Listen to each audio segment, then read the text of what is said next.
Hello students, welcome to my channel and मैं doctor Deepa Dahake आपकी mentor. आज मैं आपके साथ डिस्कस करने वाली हूँ कि बीएएमएस और बीएचएमएस का स्टेट वाइज कट ऑफ क्या रहेगा। इस सेशन से हम ये separate state wise cut off discuss करना स्टार्ट करेंगे। आज हम डिस्कस करने वाले हैं कि मध्य प्रदेश में बीएएमएस और बीएचएमएस का गवर्नमेंट कॉलेजेस के लिए कट ऑफ क्या हो सकता है। अब अगर हम बीएएमएस और बीएचएमएस की बात करना स्टार्ट करते हैं तो बीएएमएस और बीएचएमएस दोनों ही आप जानते हैं नेचुरल पैथीज हैं और हमारा अपना जो भारत है उसका इंडिजिनस नॉलेज है। वहीं एमबीबीएस आप फॉरेन सिस्टम ऑफ मेडिसिन है, एलोपैथी हम कह रहे हैं। एमबीबीएस का जो इफ़ेक्ट है वो इमीडिएट इफ़ेक्ट हमको दिखता है, बट लॉन्ग टर्म अगर हम लेके चलते हैं हेल्थ पॉइंट ऑफ व्यू से, तो हेल्थ पॉइंट ऑफ व्यू से आप ये देखिए जो बेस्ट ट्रीटमेंट की मेथड्स हैं वो हमको आज भी आयुर्वेदा और बीएचएमएस या होम्योपैथी के थ्रू ही करते हैं। और आप भी अपने डे टू डे रूटीन में देखते होंगे, अपने पेरेंट्स को देख रहे हैं, ग्रैंड पेरेंट्स को देख रहे हैं कि आज भी उनका अगर विश्वास देखें तो एलोपैथी से ज़्यादा विश्वास उनका आयुर्वेदा और होम्योपैथी के ऊपर ही है। तो यहाँ पे देखिए बीएएमएस और बीएचएमएस भी बच्चों के लिए एक बहुत ब्राइट करियर है और आगे आने वाले समय में एक बहुत ही अच्छा करियर है, क्योंकि पिछले 2-3 सालों में आयुष मिनिस्ट्री ने बीएएमएस के इम्पोर्टेंस को, जो बीएएमएस के थ्रू स्टूडेंट्स डॉक्टर्स बन रहे हैं उनके फ्यूचर के लिए बहुत ज़्यादा प्रायोरिटीज़ डिस्कवर कर दी है और बहुत ज़्यादा फील्ड्स में उनको ओपन कर दिया है, ताकि बच्चे एक बीएएमएस के साथ, जो बच्चों को नॉर्मली लगता है कि बीएएमएस करने के बाद वो केवल जनरल प्रैक्टिस तक सीमित रहेंगे, तो अब आपका ये जो करियर है फ्यूचर में ओनली जनरल प्रैक्टिस तक सीमित नहीं रहेगा। सेकेंडली, आप बीएएमएस और बीएचएमएस की डिग्री ले रहे हैं तो डिग्री लेने के बाद अगर आप पीएससी के थ्रू सिलेक्ट होते हैं और एक एज अ डॉक्टर और एज अ प्रोफेशनल आप जब सिलेक्ट हो रहे हैं पीएससी के थ्रू, तो सैलरी वाइज एमबीबीएस के डॉक्टर्स में और बीएएमएस का जो सैलरी का पैकेज है उसमें एज सच कोई भी डिफरेंस नहीं है गवर्नमेंट नॉर्म्स के अकॉर्डिंग। तो ये सब जो माइंड में आपका आ रहा होगा कोर्स को अप्लाई करते समय, और फिर कुछ बच्चों को लगता है कि अगर हम बीएएमएस करते हैं और एमबीबीएस में नहीं जा रहे हैं तो क्या हम वन स्टेप नीचे आ रहे हैं, तो ऐसी कोई भी बात नहीं है। फ्यूचर एस्पेक्ट्स दोनों ही तीनों ही डिग्रीज में नियरली सेम है। ये आपका अपना फिर कहूँगी कि डिटर्मिनेशन है, ठीक है। तो ये पॉइंट्स आप याद रखिएगा। और लास्ट फ्यू इयर्स में क्या अभी हम सब कोरोना काल से ही निकल रहे हैं, कोविड-19 की कंडीशंस को देखिए तो ज़्यादा से ज़्यादा लोगों ने, क्योंकि एलोपैथी में कोरोना के लिए एज सच कोई भी ट्रीटमेंट हमारे पास अभी भी नहीं है, और हम सभी कहीं ना कहीं डायरेक्टली और इनडायरेक्टली आयुर्वेदिक और होम्योपैथिक ट्रीटमेंट को ही यूटिलाइज कर रहे हैं इम्यून सिस्टम्स की कैपेसिटीज़ को इम्प्रूव करने के लिए। तो ये कुछ मैं एक्चुअली इम्पोर्टेंस डिस्कस कर रही हूँ आप सबके साथ, क्योंकि कहीं ना कहीं ये लास्ट कई सालों का मेरा एक्सपीरियंस है। इवन मेरे भी जो स्टूडेंट्स हैं कई गवर्नमेंट बीएएमएस और बीएचएमएस के गवर्नमेंट कॉलेजेस में इवन कुछ स्टूडेंट्स का कंप्लीट हो चुका है और वो एक अच्छा प्रैक्टिस भी कर रहे हैं, और some of the students are select हो चुके हैं पीएससी के थ्रू। बट जब उन लोग कोर्स कर रहे थे तो बार बार उन लोग कंटिन्यू मेरे कॉन्टैक्ट में थे और उनका यही मन में उनको लगता था कि मैडम एमबीबीएस हम नहीं कर पाए हैं इसलिए हम बीएएमएस की तरफ आए। तो ये सब चीज़ें माइंड से बिल्कुल भी आप निकाल दीजिएगा, ठीक है। अब हम आते हैं आज अपना जो स्टार्ट करना है अपने को कि एमपी में कट ऑफ क्या रहेगा। तो मध्य प्रदेश के जितने भी स्टूडेंट्स हैं वो स्टेट काउंसलिंग के लिए जब अप्लाई करेंगे तो इस कोटा ये जो मैं आज डिस्कस कर रही हूँ जनरलाइज प्रिडिक्शन के बेसिस पे, उसके बेसिस पे इसको आप थोड़ा ध्यान में रखें। एमएस बीएचएमएस काउंसलिंग के लिए एक न्यू वीडियो के साथ मैं आपके साथ फिर शेयर करूँगी, और इन सभी जानकारियों के लिए, न्यू अपडेट्स के लिए, अगर आप सभी ने अभी तक अगर चैनल को सब्सक्राइब नहीं किया है तो काइंडली चैनल को सब्सक्राइब करिएगा, बेल बटन को प्रेस करिएगा, क्योंकि बेल बटन प्रेस करेंगे तभी आपको न्यू वीडियोस के अपडेट्स और नोटिफिकेशन टाइम टू टाइम मिलते रहेंगे। अब देखिए, अगर हम एमपी में और मध्य प्रदेश में अगर कट ऑफ की बात करते हैं तो जो सामान्य वर्ग के स्टूडेंट है या जनरल कैटेगरी या हम इन्हीं को कह रहे हैं अनरिजर्व कैटेगरी, ठीक है, ये जितने भी स्टूडेंट्स हैं इनके लिए आप याद रखिए कट ऑफ जो है वो 480 प्लस जाएगा। अब यहाँ पर आप जब 480 प्लस की बात कर रहे हैं तो उसका एक रीज़न है, इस साल आप नीट का रिज़ल्ट देख चुके हैं, बहुत ज़्यादा हाई कट ऑफ गया है, रैंकिंग भी बहुत हाई गई है और उसी के अकॉर्डिंग हम यहाँ पे प्रेडिक्ट कर रहे हैं कि बीएएमएस में और बीएचएमएस में ये कट ऑफ 480 प्लस जाएगा।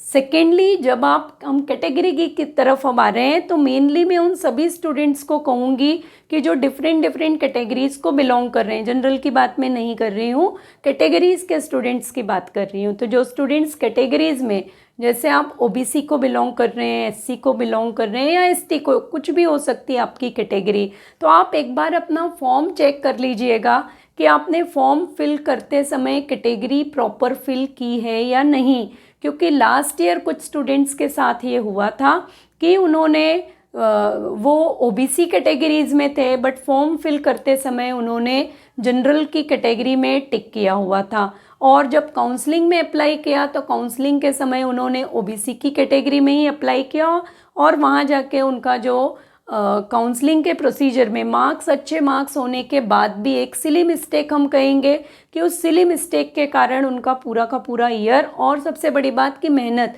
जो था वो पूरा वेस्ट हो गया। तो इस तरह की मिस्टेक मत करिएगा। फर्स्ट आप एक बार चेक कर लीजिएगा कि आपने फॉर्म में कैटेगरी जो फिल की है उसी कैटेगरी में काउंसलिंग में अप्लाई करिएगा। अब यहाँ पे देखिए सेकेंड हम नेक्स्ट कैटेगरी आ रहे हैं, ओबीसी अदर बैकवर्ड क्लासेस या पिछड़ी जाति हम कह रहे हैं। ओबीसी के लिए अगर हम देखते हैं यहाँ पे एमपी में कट ऑफ, तो ओबीसी में के कैटेगरीज के लिए कट ऑफ जो है वो नियरली 395 प्लस जाने की उम्मीद है। रीज़न वही है कि क्यों इतना ज़्यादा जाएगा, सेम रीज़न है कि नीट का जो कट ऑफ है वो काफ़ी इस साल हाई गया है, ठीक है। एंड थर्ड हम अब यहाँ पर आ रहे हैं, नेक्स्ट कैटेगरी है अपनी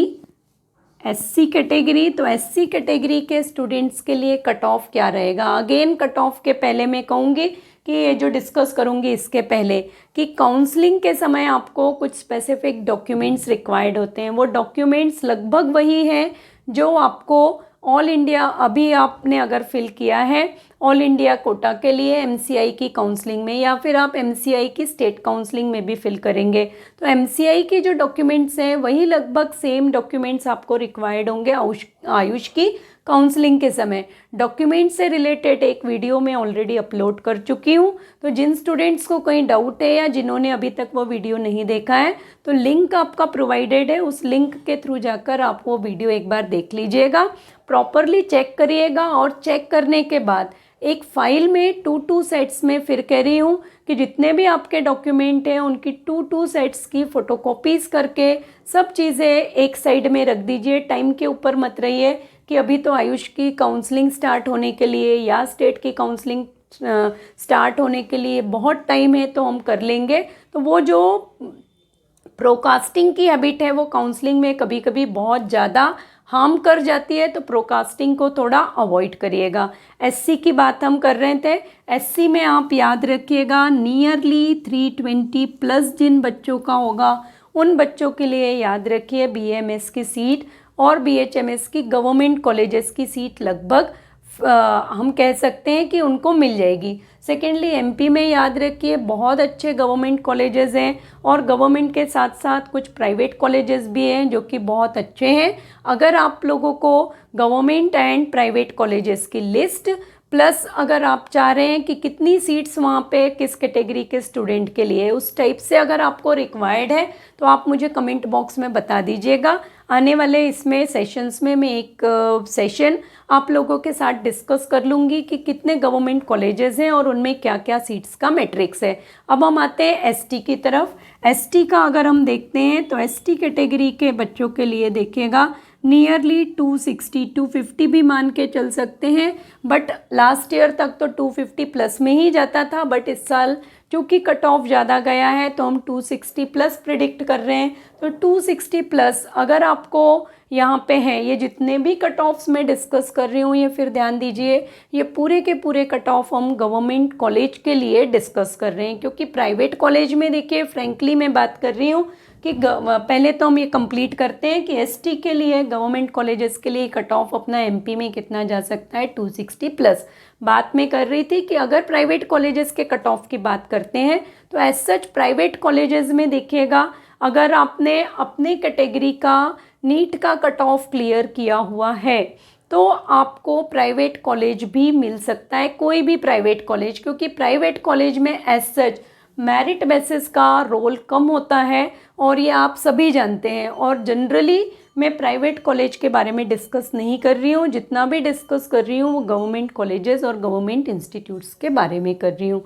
तो ये आज अपना था कि एमपी में क्या कट ऑफ जाएगा। नेक्स्ट सेशंस में मैं अनदर स्टेट्स के बारे में बात करूँगी। तब तक अगर फिर रिकॉल करवा रही हूँ आप सभी को कि अगर आपने चैनल को सब्सक्राइब नहीं किया है तो चैनल को सब्सक्राइब करिएगा। दूसरा मैं ये बात कर रही हूँ कि मान लीजिए किसी बच्चे को बीए मार्क्स बहुत अच्छे मिले बट उसका बिल्कुल भी इंटरेस्ट नहीं है बीएएमएस और बीएचएमएस में जाने का, तो अब आप ये कर सकते हैं, ये मेरा सजेशन है सभी स्टूडेंट्स के लिए कि आपका एक ड्रीम ही है एमबीबीएस और आपका ये फर्स्ट टाइम ही 12th के साथ ही अगर आपने दिया है तो हार्डली 6 मंथ और 7 मंथ के बाद अपना नीट का एग्ज़ाम होना है। तो आप अपनी स्टडीज़ को कंटिन्यू करिए। अगर आपने बहुत अच्छा स्कोर किया है बट कुछ मार्क्स के कारण आप मेडिकल में नहीं जा पा रहे हैं, एमबीबीएस में नहीं जा पा रहे हैं, तो आप अपनी स्टडीज़ को कंटिन्यू रखिए, काउंसलिंग की प्रोसेस में पार्टिसिपेट भी करिए, ठीक है। बट स्टडीज़ कंटिन्यू करेंगे तो ये है कि आपका ब्रेकअप नहीं होगा स्टडीज़ के साथ। और बायोलॉजी से रिलेटेड किसी भी टॉपिक, चाहे आप हिंदी मीडियम के हैं या इंग्लिश मीडियम के हैं, किसी भी टॉपिक के लिए अगर आपको कहीं भी कुछ डिफ़िकल्टी आती है तो आप फ्रीली मुझसे बात कर सकते हैं या फ्रीली आप कमेंट बॉक्स में या इंस्टाग्राम पे डिस्कस करके वो डाउट्स क्लियर कर सकते हैं। रेगुलर में क्लास 11th एंड 12th के दोनों ही मीडियम के जो वीडियोज़ हैं सब्जेक्ट वाइज वो अपलोड कर रही हूँ। इम्पॉर्टेंट क्वेश्चंस भी आपको वीडियोस में मिल जाएंगे। So important questions and all other informations related to all biology based जितने भी एग्जाम है, not only related with the medical, ठीक है। बायोलॉजी के बहुत सारे एस्पेक्ट्स हैं अलग अलग फील्ड्स में, उन सभी के जितने भी आपके कॉम्पिटिटिव बेस्ट यूनिवर्सिटीज़ और सेंट्रल यूनिवर्सिटीज़ के एग्ज़ाम्स होते हैं उन सभी का मैं यहाँ पे अपडेट देते रहती हूँ। तो उन सभी जानकारियों के लिए kindly again subscribe my channel और नेक्स्ट सेशन तक बायोजोन क्लासेस के चैनल के साथ और डॉक्टर दीपा ढाके के साथ कनेक्ट रहिए। नेक्स्ट सेशन तक stay motivate and stay blessed.